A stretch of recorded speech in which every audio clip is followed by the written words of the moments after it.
Hello everyone, welcome to my channel counsels IAS. UPSC aspirants के लिए सबसे challenging task होता है सही ऑप्शनल को चूज़ करना, जिसके लिए वो हज़ारों साइट्स, वीडियोस और आर्टिकल्स खोजते रहते हैं। आज के इस वीडियो में हम लोग इस टॉपिक पर डिटेल एनालिसिस करेंगे और वीडियो के एंड तक आपको ये क्लियर हो जाएगा कि कैसे लॉ ऑप्शनल को लेकर यूपीएससी को ईजिली क्लियर किया जा सकता है। तो लेट्स गेट स्टार्टेड। इससे पहले आप लोगों को ये समझना ज़रूरी है कि how to choose an optional correctly.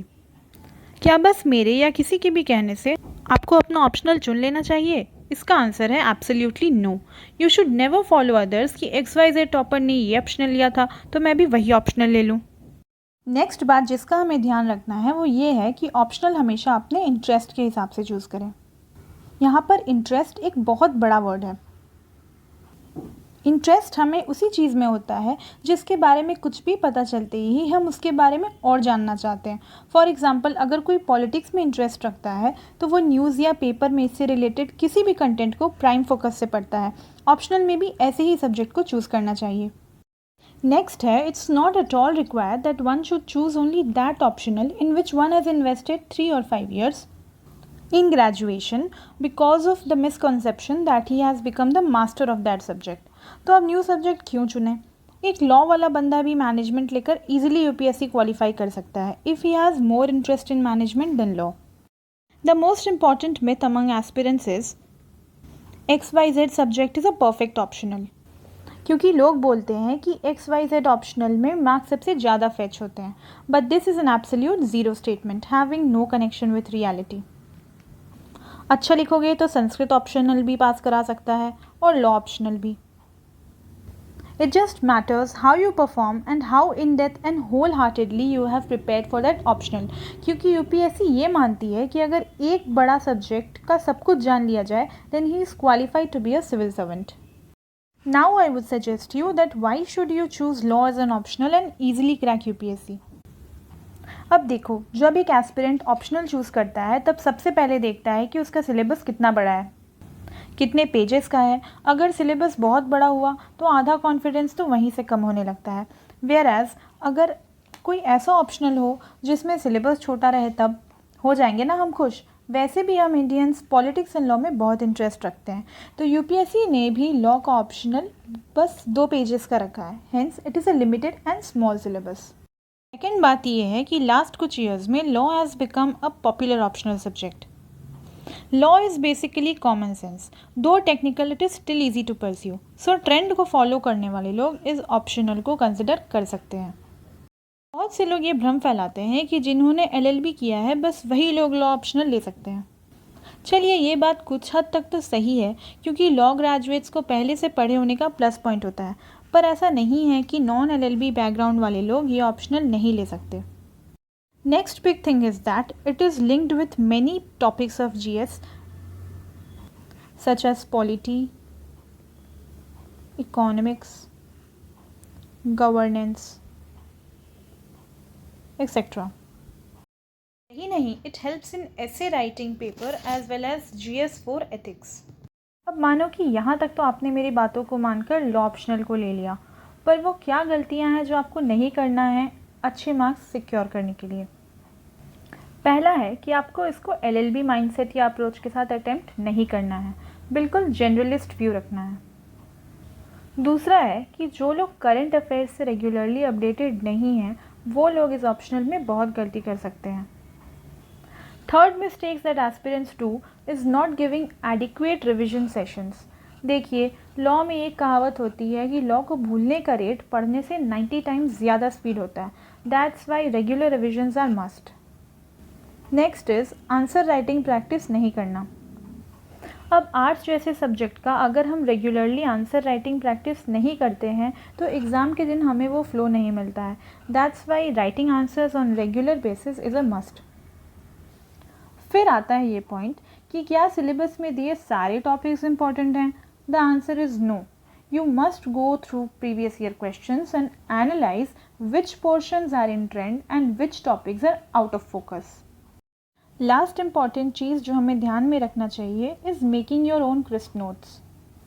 अब दूसरे के नोट्स या वॉल्यूमिनस बुक्स तो हमें बहुत सारे मिल जाएंगी, पर लास्ट मिनट रिविजन्स में हेल्प करते हैं सिर्फ अपने handmades and crisp ready to use notes.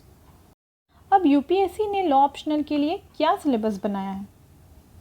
It is divided into 2 papers, paper 1 and paper 2। Paper 1 में आता है कॉन्स्टिट्यूशनल एंड एडमिनिस्ट्रेटिव लॉ और पेपर 2 में आता है इंटरनेशनल लॉ। मेरे हिसाब से paper 1 as compared to paper 2 थोड़ा ज़्यादा डिफ़िकल्ट है एंड इस पर हमें थोड़ा ज़्यादा फोकस करना चाहिए। इसके बाद आता है पेपर 2 का सिलेबस। पेपर 2 को 4 बड़े सब टॉपिक्स में डिवाइड किया गया है, जिसमें ए है लॉ ऑफ क्राइम्स, या फिर हम इसे आईपीसी का सर्टेन रेलिवेंट पोर्शंस भी मान सकते हैं। सब टॉपिक बी में आता है लॉ ऑफ टॉर्ट्स। सब टॉपिक सी में आता है law of contracts and mercantile law और सब टॉपिक डी में आता है कॉन्टेम्पररी लीगल डेवलपमेंट्स। वीडियो को पॉज करके भी आप इस सिलेबस को अच्छे से देख सकते हैं या फिर ये इजीली यूपीएससी की अपनी ऑफिशियल वेबसाइट पर भी अवेलेबल है। अब इतना कुछ बता दिया है तो बुक लिस्ट एंड सोर्सेज भी तो बताना पड़ेगा, पर इंटरनेट पर आपको इन्यूमरेबल सोर्सेज एंड मटेरियल मिल जाएंगे, लेकिन जो सोर्सेज इजी हैं, बहुत लेंदी नहीं हैं एंड टू द पॉइंट हैं, मैंने अपने इस वीडियो में बस वैसे ही बुक लिस्ट एंड रेफरेंसेस को इंक्लूड किया है। बहुत लोग बुक लिस्ट एंड रेफरेंसेस पर एक सेपरेट वीडियो भी बनाते हैं, पर चूँकि मैंने आप लोगों को कहा था कि इस वीडियो के एंड होने तक आपको लॉ ऑप्शनल से रिलेटेड सारे डाउट्स क्लियर हो जाएंगे, इसलिए मैंने बुक लिस्ट एंड रेफरेंसेस को भी इसी वीडियो में कवर किया है। स्टार्ट करते हैं पेपर 1 से। पेपर 1 में कॉन्स्टिट्यूशनल एंड एडमिनिस्ट्रेटिव लॉ के लिए फॉर टॉपिक्स 1 to 3 आप MP जैन को रेफ़र कर सकते हैं। फॉर टॉपिक्स 4 to 11 आप MP जैन और DD बसु या सुभाष कश्यप दोनों में से किसी भी एक बुक को रेफ़र कर सकते हैं। अब एडमिनिस्ट्रेटिव लॉ के लिए मुझे जो बुक सबसे अच्छी लगती है that is for topics 12 to 15 IP Massey. For topic 16 particularly आप सिर्फ और सिर्फ इंटरनेट से सब कुछ जान लीजिए, वही आपके लिए काफ़ी है। पेपर 1 के ही इंटरनेशनल लॉ वाले पोर्शन के लिए SK कपूर की बुक को यूज़ कर सकते हैं। इसका इंग्लिश थोड़ा मीडियम है, इजी टू अंडरस्टैंड है। आप मैल्कम शॉ भी रेफ़र कर सकते हैं, बट जो स्टूडेंट्स का इंग्लिश का फ्लो उतना अच्छा नहीं है, I recommend please use SK Kapoor. इसके अलावा आप न्यूज़पेपर से सारे करंट अफेयर से अपडेटेड रहिए एंड बहुत सारे न्यूमरस लॉ साइट्स हैं जिन पर जाकर भी आपको regular international relations and international law के पोर्शन से अपडेटेड रहना होगा। अब हम पेपर 2 के पोर्शन को देखते हैं। पेपर 2 के लिए सबसे पहले लॉ ऑफ क्राइम्स यानी आईपीसी का सर्टेन पोर्शंस को ही हमारे लॉ ऑप्शनल में इंक्लूड किया गया है। इसके लिए KD गौर का जो आईपीसी का एक्सप्लेनेटरी बुक है वो मेरे हिसाब से बहुत बेस्ट है, उसके अलावा आपको कुछ ज़रूरत नहीं है। लॉ ऑफ टॉर्ट्स के लिए आप सीधे से RK बंगिया का बुक यूज़ कर सकते हैं, it is very easy to understand. इसके बाद law of contracts and mercantile law के लिए आप AK जैन का बुक यूज़ कर सकते हैं। आर्बिट्रेशन एंड कॉन्सिलिएशन एक्ट 1996 के लिए मैं पर्सनली कहूँगी कि you should use only bare act. Bare act is more than sufficient. इसके बाद कंज्यूमर प्रोटेक्शन एक्ट 1986 के लिए मैं रिकमेंड करूँगी कि आप बेयर एक्ट यूज़ करिए और जो इस रेलिवेंट पोर्शन का करंट अफेयर्स होगा उससे अपडेटेड रहिए, बस this is more than enough. Next जो हमारा पोर्शन है वो है कंटेम्पररी लीगल डेवलपमेंट्स। देखिए इसके लिए आपको कोई बुक नहीं मिल सकता है, इसके लिए आपको करंट अफेयर्स और न्यूज़पेपर्स पर ही रिलाई करना होगा। इसके बाद राइट टू इन्फॉर्मेशन एक्ट मैं कहूँगी go only with the bare act. Plea bargaining, now plea bargaining CRPC के चैप्टर नंबर 21 यानी सेक्शन 265A से 265L में इंक्लूडेड है। इसके लिए मैं सजेस्ट करूँगी कि आप RV केलकर का जो CRPC का बुक है उससे सिर्फ इस रेलिवेंट पोर्शन को पढ़ें। और हाँ, इसके लिए 124th लॉ कमीशन रिपोर्ट को पढ़ना आपके लिए बहुत बहुत इम्पॉर्टेंट है, please don't leave it.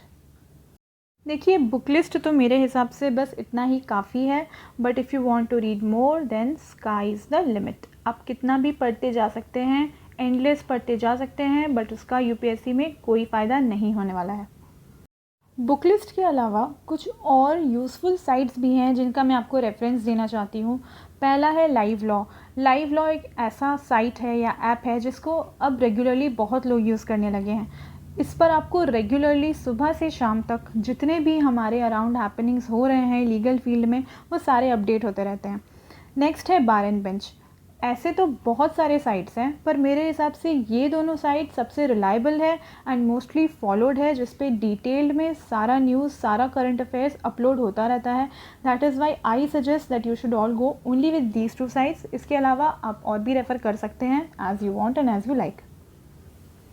So apart from live law and bar and bench, आप मेरे चैनल पर भी रेगुलरली बने रह सकते हैं, जहाँ पर आपको पॉलिटी, लॉ ऑप्शनल एंड इससे रिलेटेड जो भी करंट अफेयर्स पोर्शन है वो मैं ट्राई करूँगी कि रेगुलरली अपडेट करते रहूँ, यूज़फुल वीडियोस डालते रहूँ, जिससे कि अभी कोविड में जब सारे कोचिंग बंद हैं, सब लोग घर में हैं, तो हमें एक दूसरे को हेल्प करने का मौका मिले। यूपीएससी के लिए जो लोग प्रिपेयर कर रहे हैं उन्हें इन रेलिवेंट पोर्शंस पर मैं हेल्प कर सकूँ।